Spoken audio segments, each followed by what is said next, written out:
I'm leaving you. I met someone. Her name is Natasha, and she's everything. You're not. We're moving to the Maldives. Good luck with your grumpy mother. I'm ending our relationship. I've found someone else, a woman named Natasha. She embodies all the qualities you lack. We're relocating to the Maldives. All the best with your irritable mother. The words glared back at me from the screen of my phone. Each one colder than the last dot. My phone screen was filled with those words, which felt increasingly harsh with every look. I sat in my mom's hospital room, the faint beeping of machines blending with the hum of the overhead lights. In my mom's hospital room. The soft beeping from the medical equipment merged with the low buzz of the lights above. Her breathing was steady. For now, her frail body finally at rest after another difficult day. For now, she was breathing calmly, her weak body at last finding peace after another challenging day. Michael didn't even have the decency to call, just a text, cruel and dismissive, like the last 3 years of our marriage meant nothing. Michael lacked the courtesy to call. He just sent a text that was as cruel and indifferent as if our 3 years of marriage had been completely insignificant. I'm Jennifer, 33 years old, and up until now, I thought I had my life mostly together. My name is Jennifer. I'm 33. And until this moment, I believed my life was mostly in order. My dad passed away when I was in my 20s, leaving behind my mom, who I've been caring for since she got sick.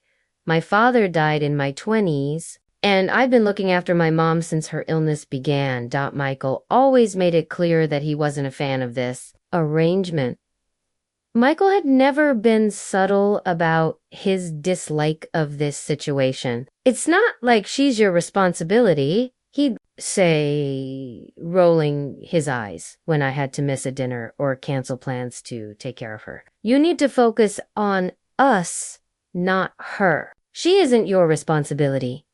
He would state with a roll of his eyes whenever I had to skip dinner or change our plans to attend to her. Our relationship should be your priority, not her. In hindsight, it's not surprising that he'd do something like this.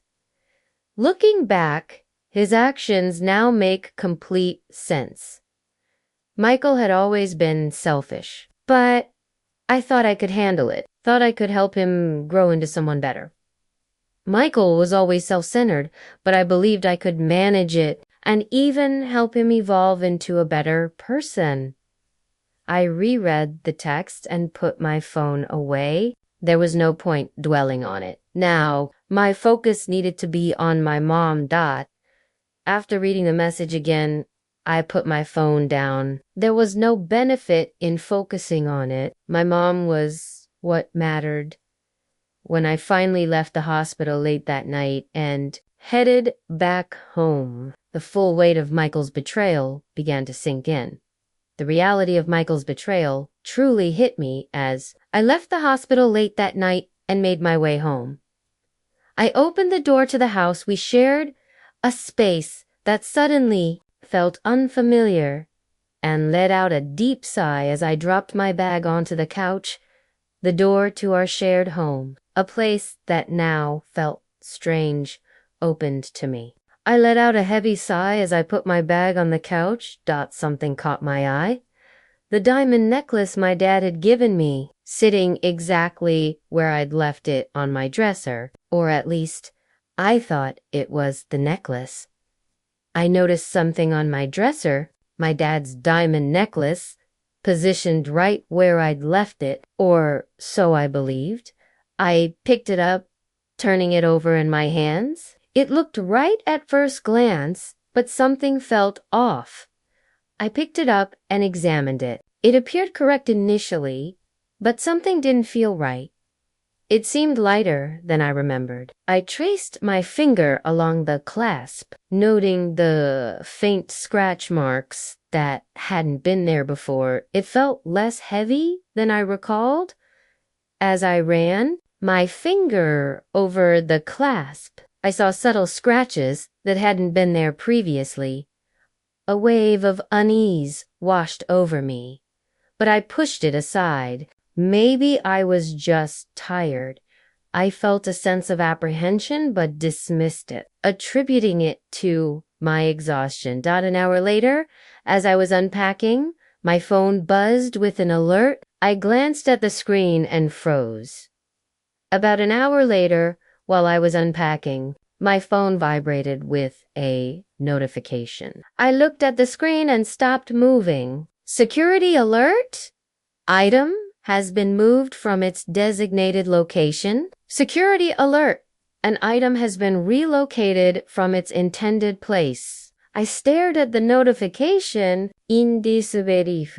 The tracking chip embedded in the clasp of my necklace, a precaution my dad insisted on when he gifted it to me, had been activated.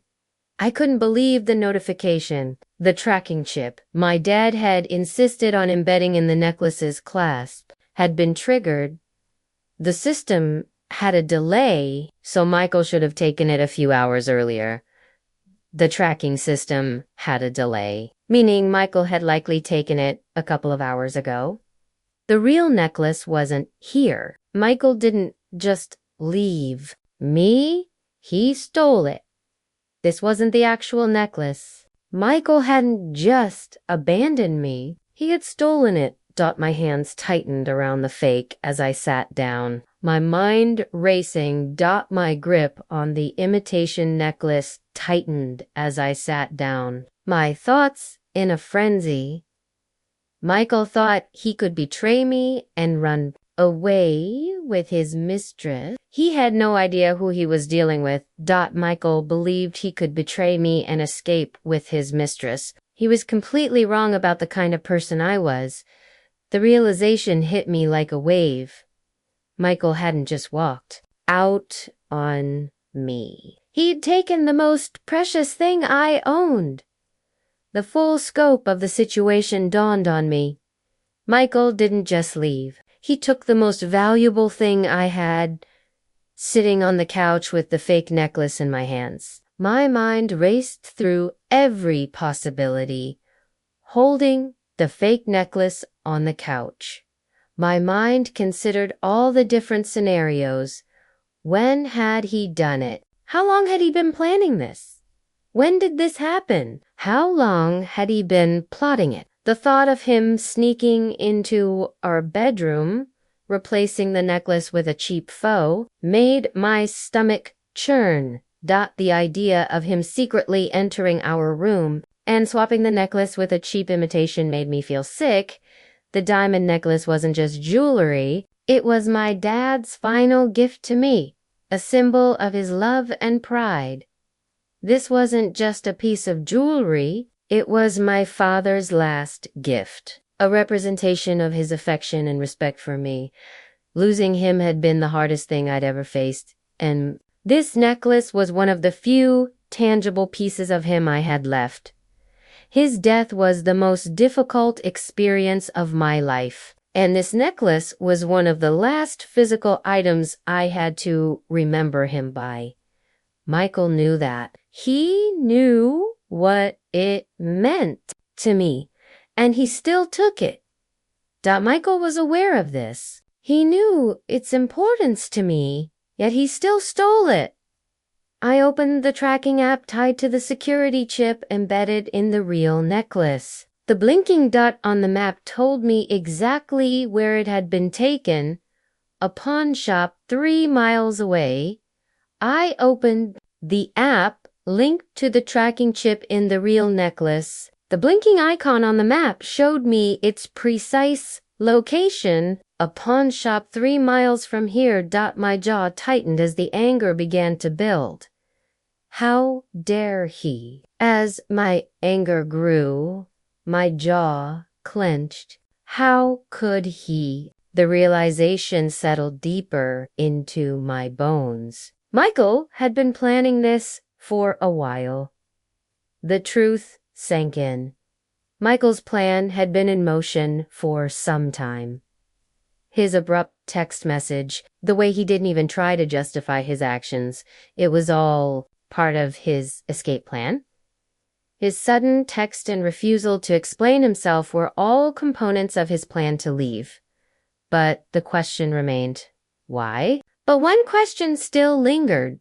What was his motive? I called the pawn shop, forcing my voice to stay calm. Hi, I'm calling about a diamond necklace that may have been brought into your shop recently. It has a security chip, and I just received an alert about its location. I called the pawn shop, making an effort to sound calm. Hello, I'm calling regarding a diamond necklace that might have been recently brought to your shop. It has a security chip, and I just got a notification about where it is. There was a pause before the man on the other end replied, yeah, we had a piece like that come in this morning. A guy sold it. Tall, dark hair, seemed a little jittery. The man on the other end paused before responding. Yeah, we received a necklace like that this morning.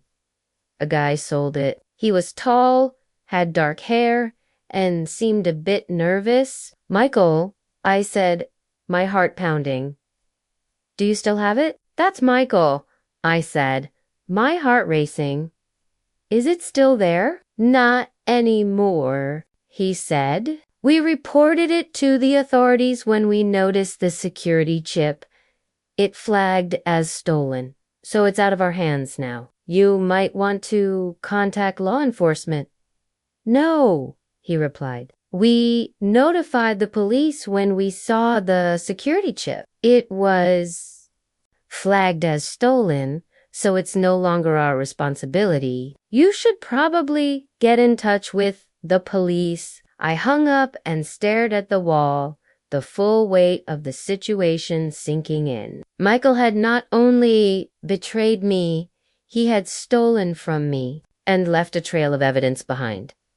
I ended the call and stared at the wall, fully grasping the situation. Michael had not only betrayed me, but had also stolen from me and left a clear path of evidence. My sadness turned into determination. I wouldn't let him get away with this. Dotma's sadness gave way to resolve. I refused to let him succeed. If he thought he could walk away from our marriage with my father's necklace and live happily ever after in the Maldives with his mistress, he had another thing coming.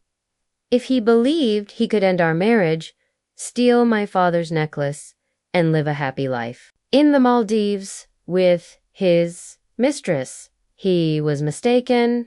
A plan takes shape the next morning. I contacted law enforcement and provided them with all the details. The following day, I got in touch with the police and gave them all the information, the tracking chips data, the pawn shop's report, and Michael's suspiciously timed departure were enough to catch their attention.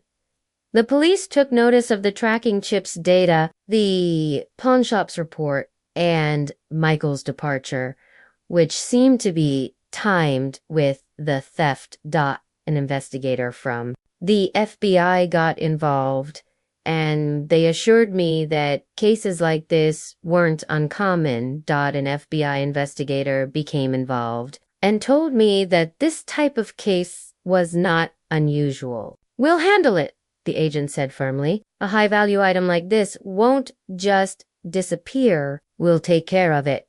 The agent stated confidently, a valuable item like this won't simply vanish. Hearing those words gave me a sense of relief, but only a little. The diamond necklace wasn't just a high-value item. It was irreplaceable. I felt a slight sense of relief hearing that, but it was minimal. The necklace wasn't just valuable, it was impossible to replace. As the hours passed, I pieced together the puzzle over the next few hours. I started to connect the pieces of the mystery. Michael's betrayal wasn't just a spur-of-the-moment decision. The fake necklace, the sudden text, and the pawnshop visit all pointed to a carefully planned scheme. Michael's betrayal wasn't a spontaneous act. The fake necklace, his sudden text, and the trip to the pawnshop all indicated a well-thought plan. I scrolled through his social media, a habit I'd developed to track his erratic behavior over the years. That's when I found it.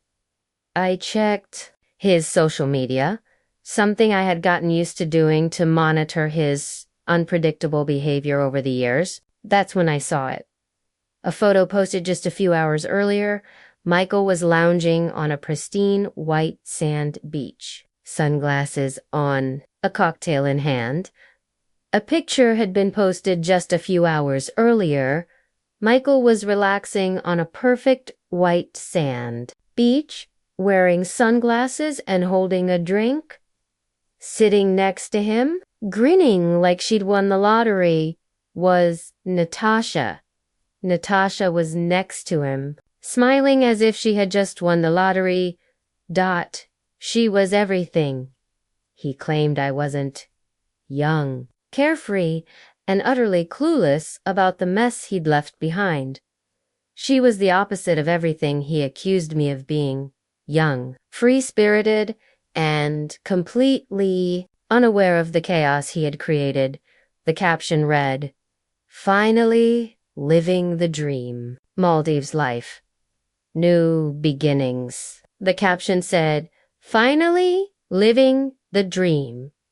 Maldives life.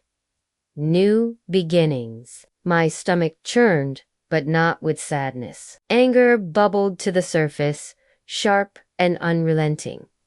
My stomach turned, but it wasn't from sadness. A sharp, persistent anger was rising within me. He thought he was untouchable. He thought I'd sit here, broken and powerless, while he lived out his fantasy.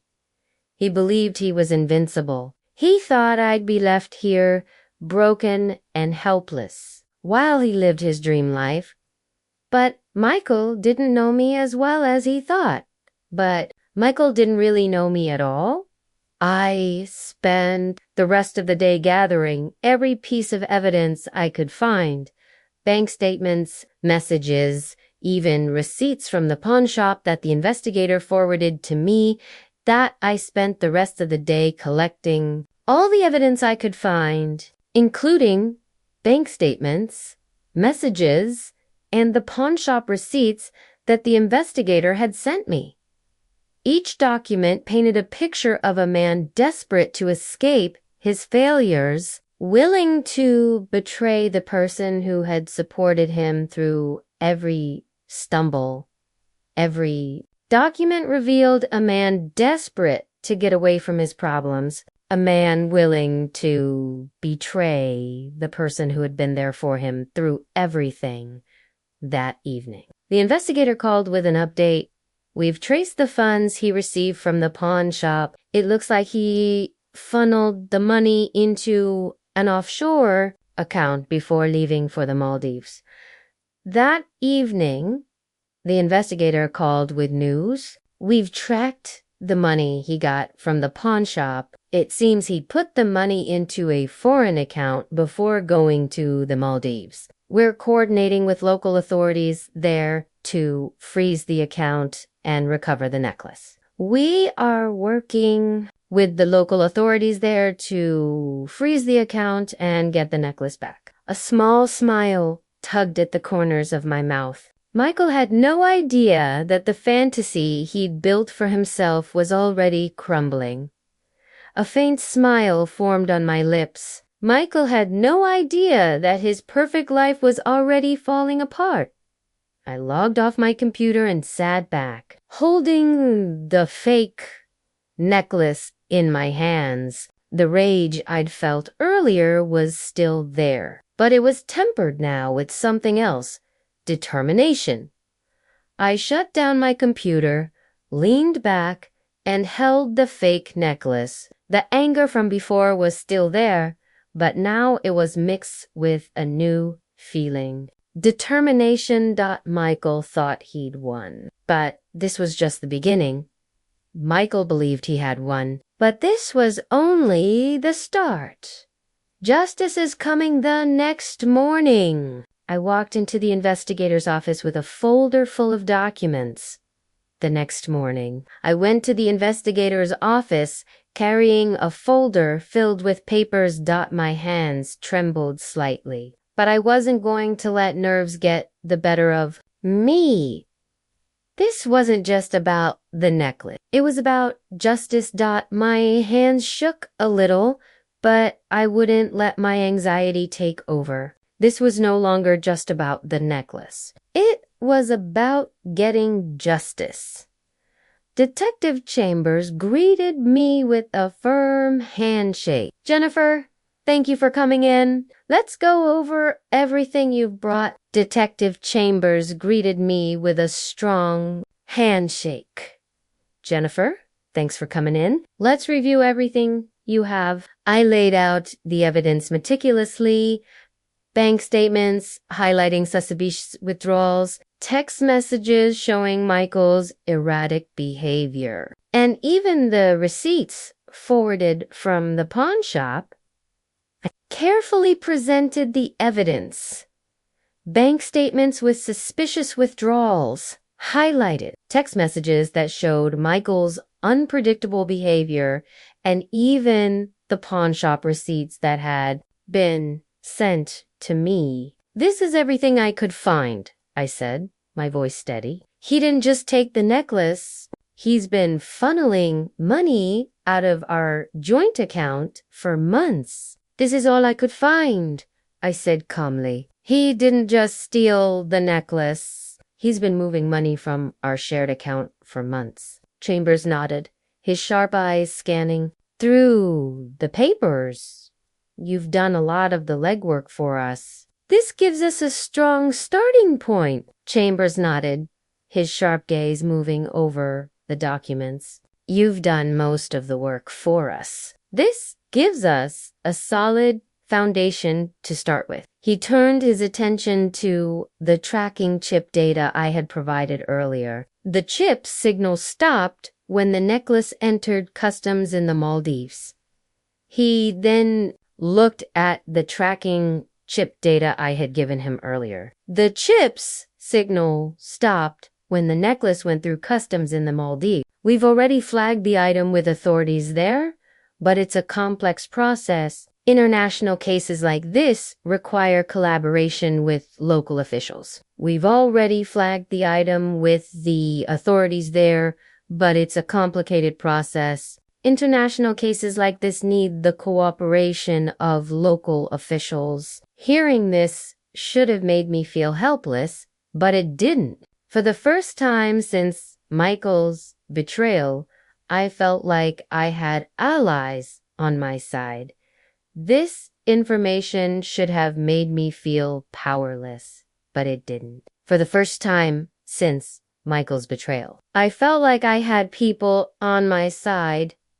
The conversation shifted to Michael's recent activities. Chambers pulled up a file showing his financial activity. It's clear he's been planning this for months. The discussion moved to what Michael had been doing lately. Chambers brought up a file that showed his financial activity. It's clear he's been planning this for months. He sold the necklace for quick cash, but most of his funds are tied up in offshore accounts. We've requested a freeze on those accounts. If approved, it'll be another nail in his coffin. He sold the necklace for quick cash, but most of his money is in foreign accounts. We've asked for those accounts to be frozen. If it's approved, it'll be another major blow to him. I leaned back, processing everything. Do you think he knows you're onto him? I leaned back, trying to take everything in. Do you think he knows you're after him? Unlikely. Chambers replied. Men like Michael think they're untouchable. That arrogance works in our favor. Probably not, Chambers answered. People like Michael think they can't be caught. Their arrogance helps us. I left the office feeling a mix of emotions: relief, anger, and a growing sense of clarity. I left the office with a mix of feelings: relief, anger, and a new sense of understanding. As much as Michael's actions had hurt me, they also forced me to see the truth about him. He wasn't just a selfish man. He was a calculated manipulator who thought he could walk all over me. As much as Michael's actions had wounded me, they also made me see the real him. He wasn't just selfish. He was a manipulative person who believed he could take advantage of me. I wasn't going to let him. I was not going to allow that to happen.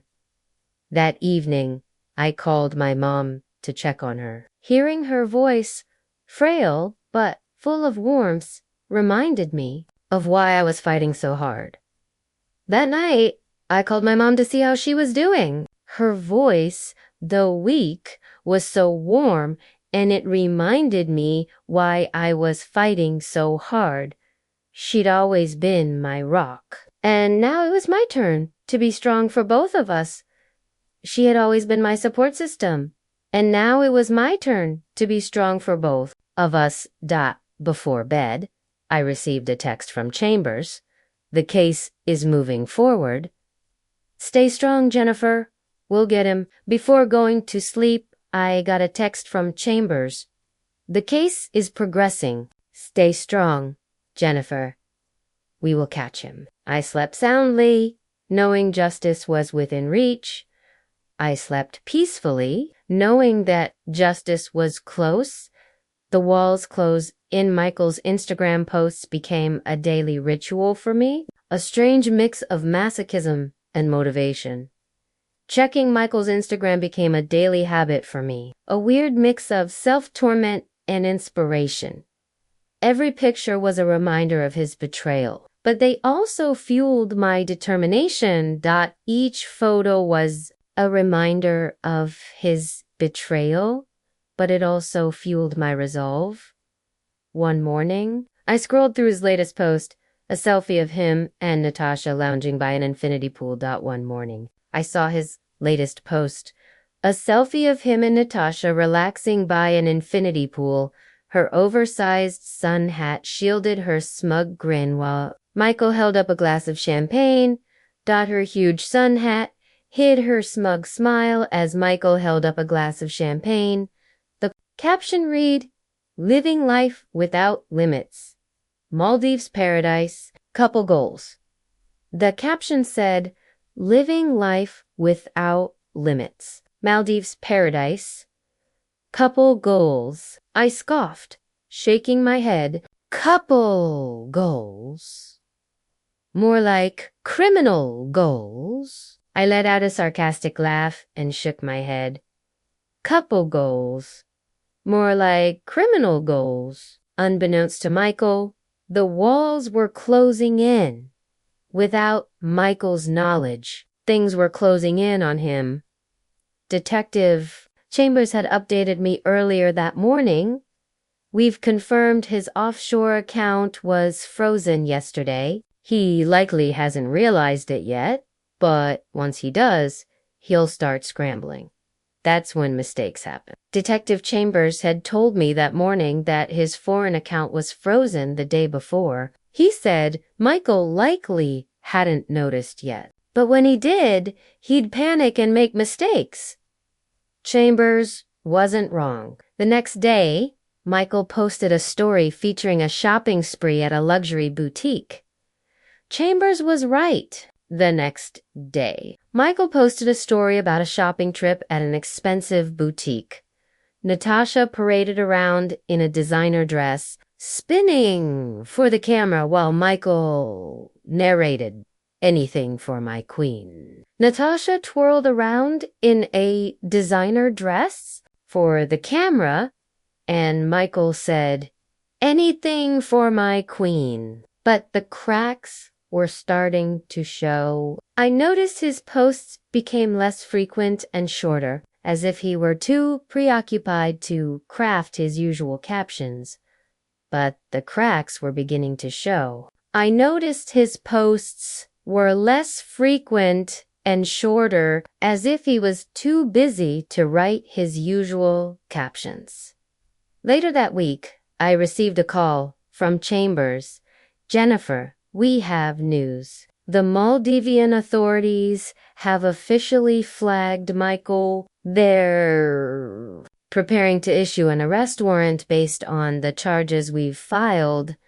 Later that week, Chambers called me. "Jennifer, we have an update. The authorities in the Maldives have officially flagged Michael. They are getting ready to issue an arrest warrant based on the charges we've filed. It's just a matter of time now. It's only a matter of time now." Hearing those words gave me a jolt of satisfaction. Hearing that gave me a rush of satisfaction.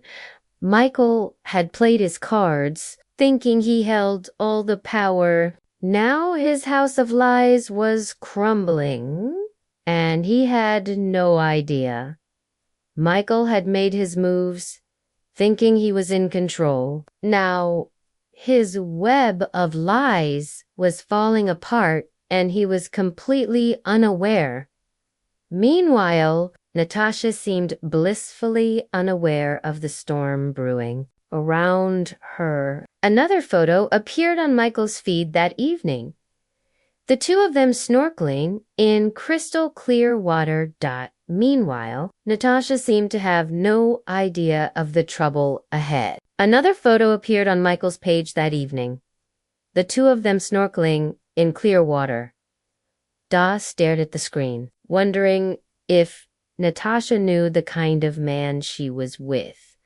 I looked at the screen and wondered if Natasha knew what kind of man she was with. Did she realize he was capable of stealing from someone who had done nothing but support him? Or was she complicit in his schemes, willingly blind to the consequences? Did she know he would steal from someone who had always supported him? Or was she a part of his plans, willingly ignoring the consequences? The next day, I got another call from Chambers. His tone was sharper this time, more urgent.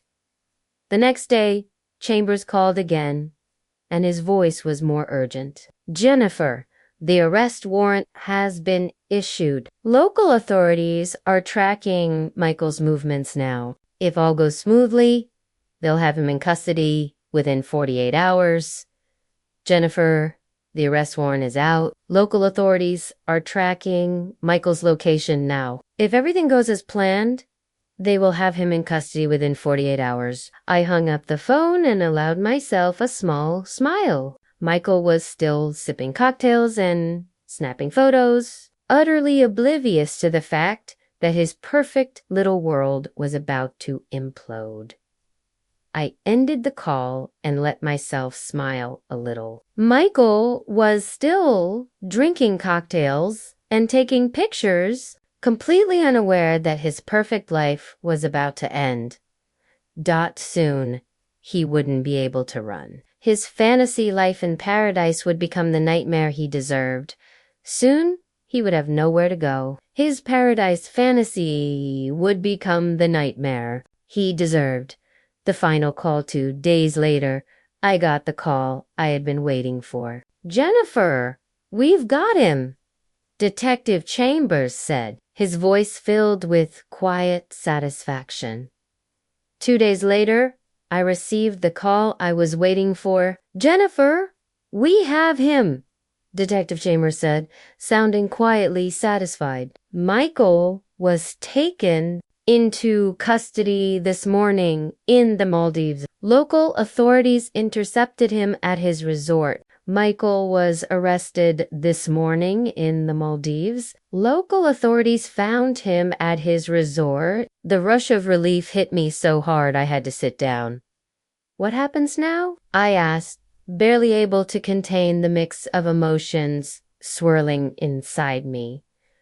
The relief was so overwhelming that I had to sit down. What's next? I asked, struggling to control the emotions I was feeling. The Maldivian authorities are holding him pending extradition, Chambers explained. He's also being charged locally for attempting to transport a flagged item across borders. The authorities in the Maldives are holding him until he can be extradited, Chambers explained. He is also being charged locally for trying to move a flagged item across borders. Natasha wasn't detained, but he hesitated. But what? Natasha wasn't arrested? But whoa, quotes, he paused. But from what we've heard, she's not sticking around. It seems she wasn't thrilled to learn Michael's luxurious lifestyle was built on fraud and theft. Apparently, she left the resort shortly after his arrest. From what we've heard, she's not staying. It seems she wasn't happy to find out that Michael's fancy lifestyle was based on fraud and theft. Apparently, she left the resort soon after he was arrested. I couldn't stop the laugh that bubbled up. Natasha, the woman who was supposed to be his escape, had abandoned him the moment things got difficult. I couldn't help but laugh. Natasha, the woman who was supposed to be his new beginning, had left him the moment things got tough. It was poetic justice at its finest. Later that evening, I saw the fallout for myself. Social media was ablaze with photos and updates. It was perfect justice. Later that evening, I saw the consequences for myself. Social media was full of pictures and updates. One picture, taken by a fellow guest at the resort, showed Michael being escorted out by 2 officers, his hands cuffed behind his back. One picture, taken by another guest at the resort, showed 2 officers leading Michael away with his hands cuffed behind his back. He was wearing the same smug sunglasses he'd donned in all his previous posts, but his expression was anything but confident now. He was wearing the same sunglasses he wore in all his other posts, but he no longer looked confident. The caption read, "Drama at the resort. Some guy got arrested for theft. Guess paradise isn't for everyone." #scandal, the caption said. Drama at the resort. Someone got arrested for theft. I guess paradise isn't for everyone. #scandal. I spent the next hour scrolling through the chaos. Natasha had deleted all her posts featuring Michael, her caption scrubbed clean of any mention of their dream life. I spent the next hour looking through the chaos. Natasha had removed all her posts with Michael, and all her captions about their dream life were gone. A few eagle-eyed commenters speculated that she had already flown back home, leaving Michael to fend for himself. A few commenters who noticed everything said she had probably already flown home, leaving Michael to deal with the situation on his own. It wasn't long before my phone buzzed with a message from Detective Chambers. The extradition process has begun. He'll be brought back to face charges here. With the evidence we've collected, it's a solid case. It wasn't long before I got a text from Detective Chambers. The extradition process has started. He will be brought back here to face charges. With the evidence we have, it's a very strong case. He won't be walking away from this. He will not be able to get out of this. For the first time since this nightmare began, I felt something close to peace. For the first time since this whole terrible situation started. I felt a sense of peace. Michael, who thought he could steal my father's necklace, my money, and my dignity, was now sitting in a Maldivian jail cell with nowhere to run. Michael, who believed he could steal my father's necklace, my money, and my dignity, was now in a jail cell in the Maldives with no escape. And Natasha, she had distanced herself so completely that it was as if their whirlwind romance had never existed, and Natasha had moved on so completely that it was as if their quick romance had never happened. As I sat in the quiet of my living room, holding the fake necklace one last time, I felt vindicated. As I sat in my quiet living room, holding the fake necklace one last time, I felt justified. Michael's betrayal had shattered my life for a moment, but now it was his turn to face the consequences. Michael's betrayal had briefly broken my life, but now it was his turn to face the consequences. The first step forward the day after Michael's arrest. I woke up to sunlight streaming through my bedroom window the day after Michael was arrested. I woke up to the sun shining into my room. I didn't feel like the weight of the world was crushing me anymore. I stretched out in bed, letting the quiet sink in. Michael was gone, and for once, the thought didn't hurt. I no longer felt like the world was on my shoulders. I stretched in bed, enjoying the silence. Michael was gone, and for the first time, it didn't feel painful. It felt liberating. The first thing I did was visit my mom. It felt freeing. The first thing I did was visit my mom sitting by her bedside in the hospital. I held her hand and updated her on everything that had happened. "He's finally getting what he deserves," I said softly. As I sat by her hospital bed, I held her hand and told her what had happened. "He's finally getting what he deserves," I said quietly.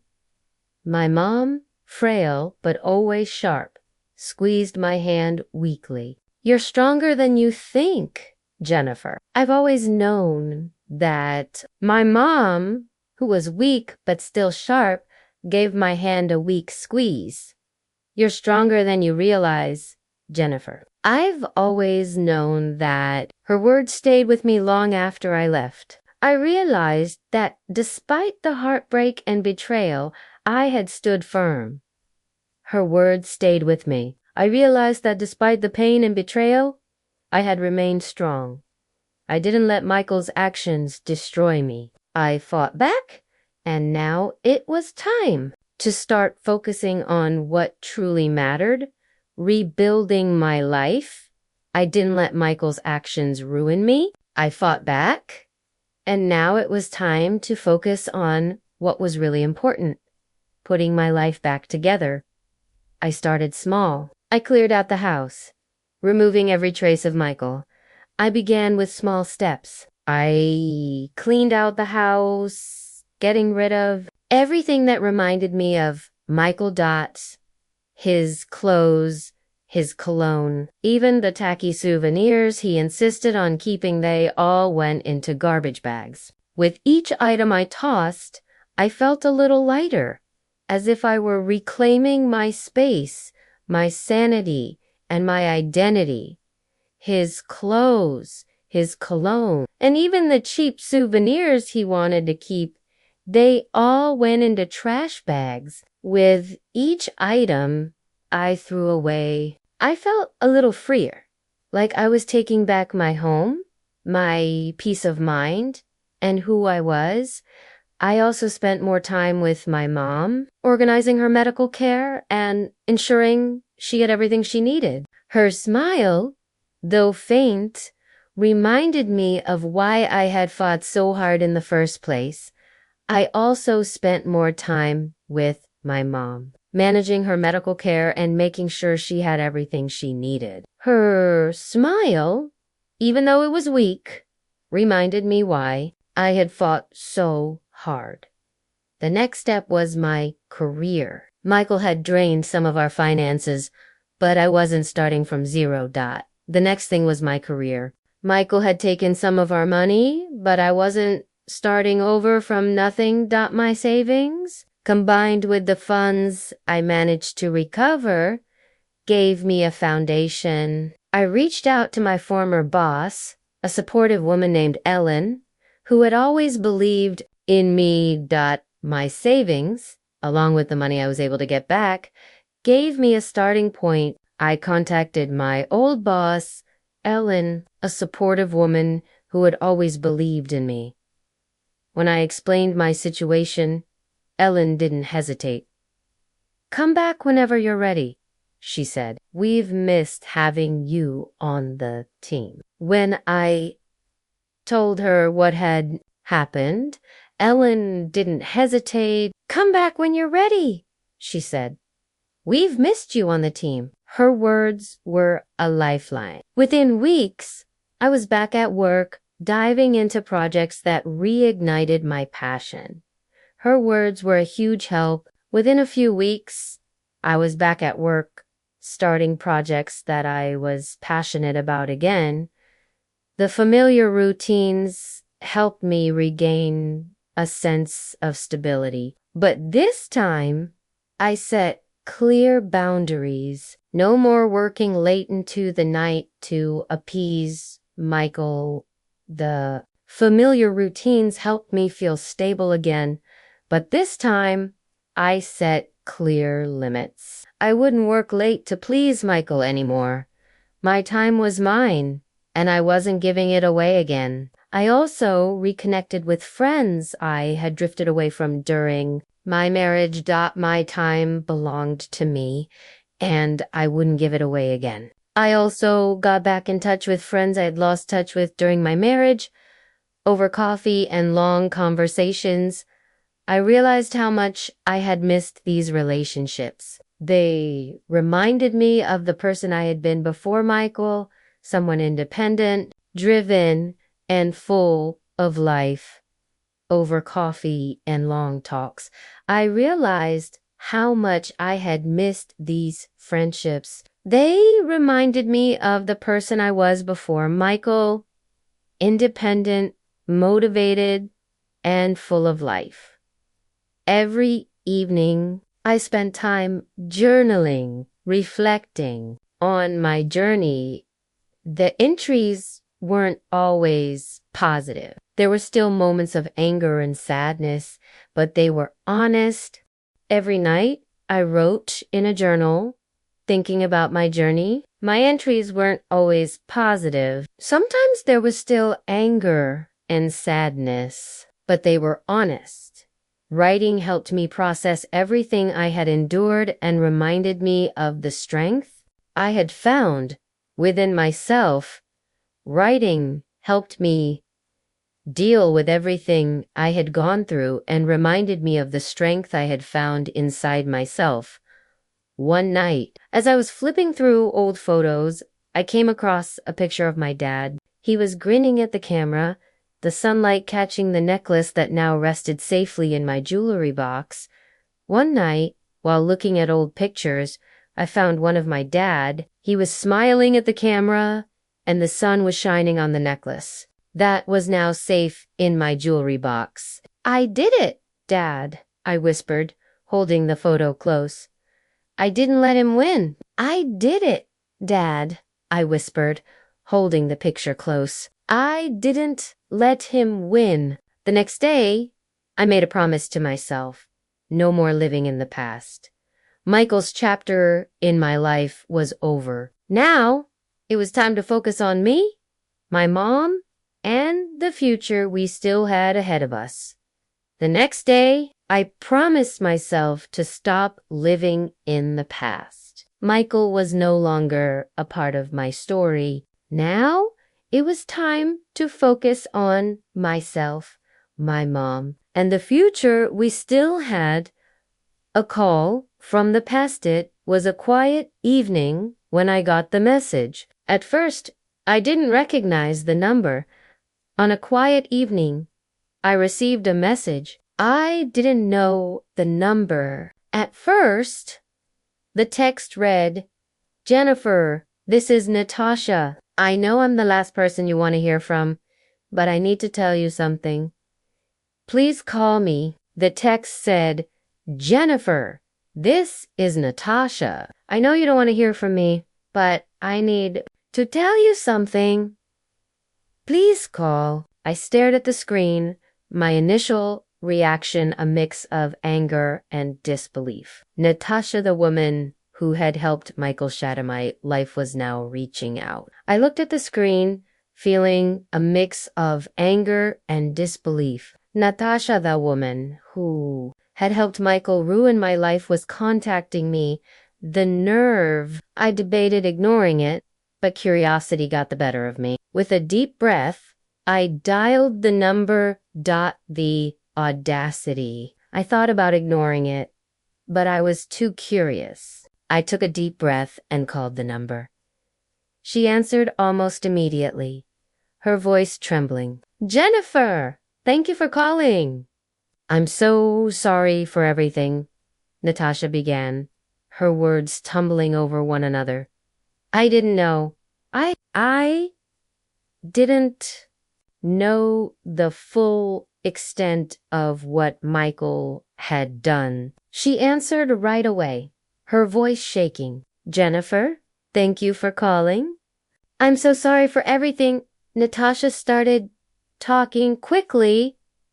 I didn't know the full extent of what Michael had done. I didn't respond right away, letting the silence stretch just long enough to make her uncomfortable. "What do you want, Natasha?" I didn't answer right away, letting the silence last just long enough to make her uneasy. "What do you want, Natasha?" She sighed, and I heard something that sounded like genuine regret. "When I met Michael, he told me you were the one who wanted the divorce. That you were controlling, that you prioritized your mom over him, and that you were emotionally cold." She sighed, and I heard what sounded like real regret. "When I met Michael, he told me you were the one who wanted the divorce, that you were controlling, that you cared more about your mom than him, and that you were emotionally distant."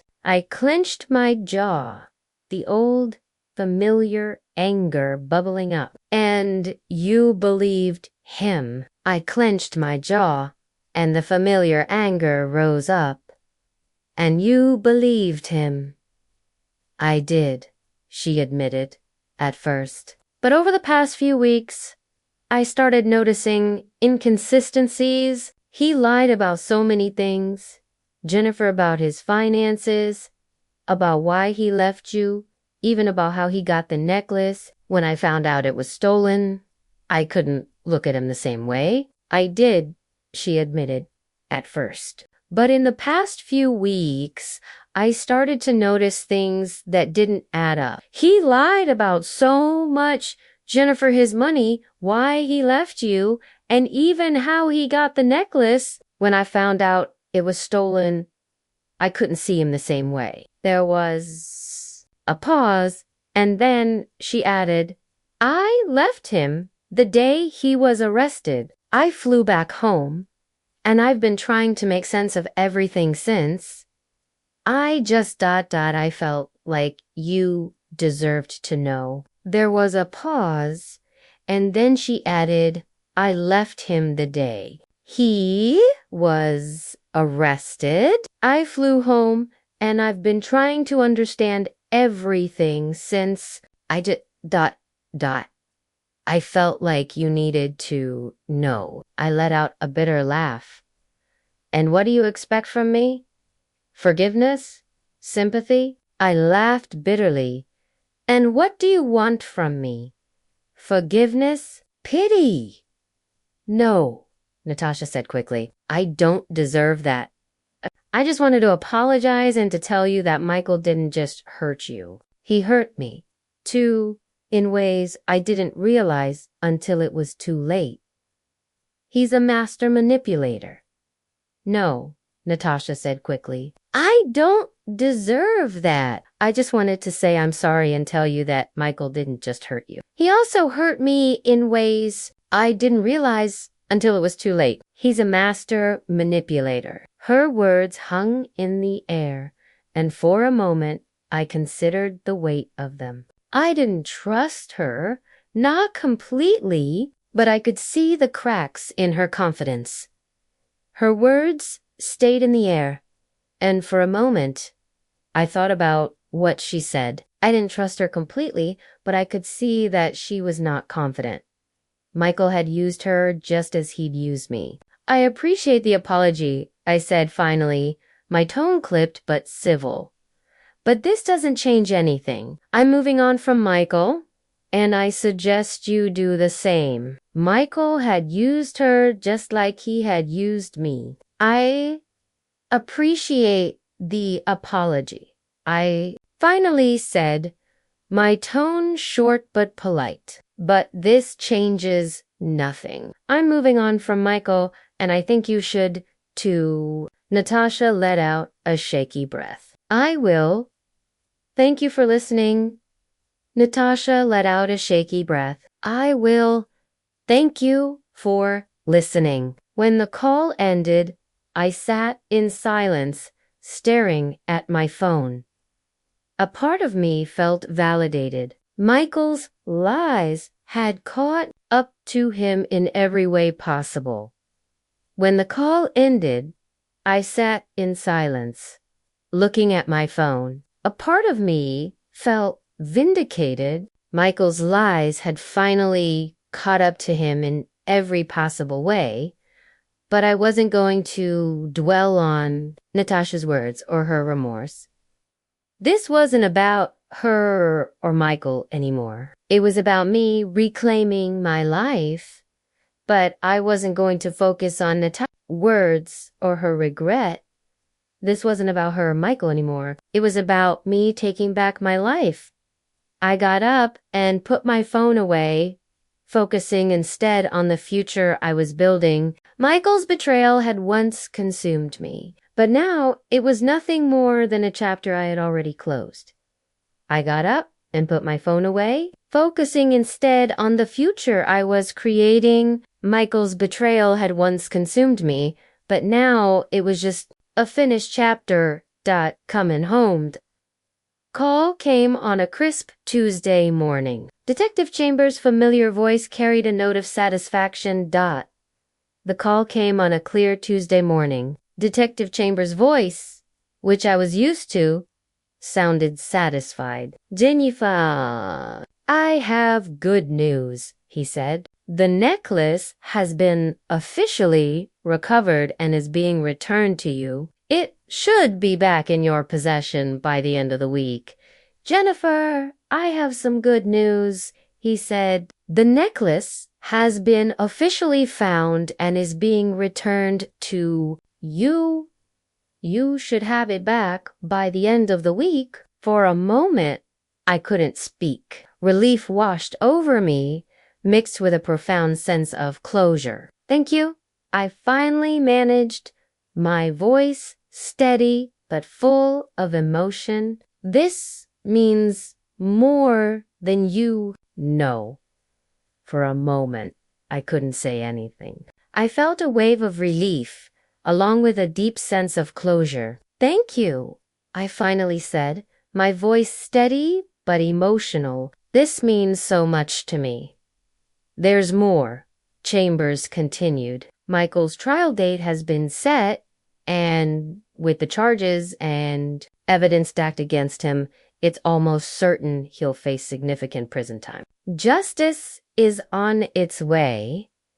There's more, Chambers continued. Michael's trial date is set, and with all the charges and evidence against him, he'll almost certainly get a long prison sentence.